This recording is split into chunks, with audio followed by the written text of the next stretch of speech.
বস্তায় আদা চাষ লাভ না লস, কেমন আদা হয়, কতটুকু পাওয়া যায়, কিভাবে চাষ করা যায়, সবই দেখাবো আজকে।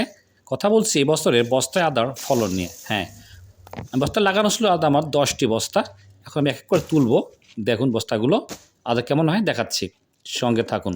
এটি আমার প্রথম বস্তা। দেখুন একটি চাকা বের করলাম, কতটা বড় চাকারি, কত সুন্দর আলহামদুলিল্লাহ। যতই মাটি খুঁড়ছি বস্তার চাকাগুলো বের হচ্ছে এক এক করে।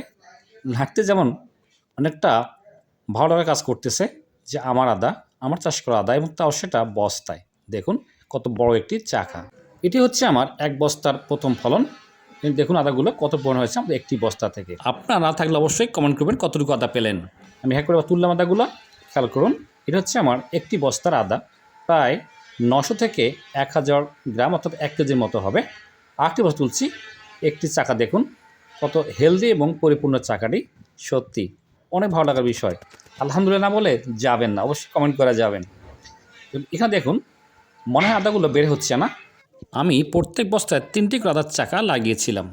আলহামদুলিল্লাহ 10টি বস্তা শেষ। দেখুন এ হচ্ছে আমাদের বছর আদার সংগ্রহ। সবচেয়ে অবশ্যই বলতে হবে আলহামদুলিল্লাহ। ধন্যবাদ সবাইকে। আমার পাশে থাকবেন, অবশ্যই শেয়ার করবেন, প্লিজ কমেন্ট করবেন যে কোনো পরামর্শের জন্য।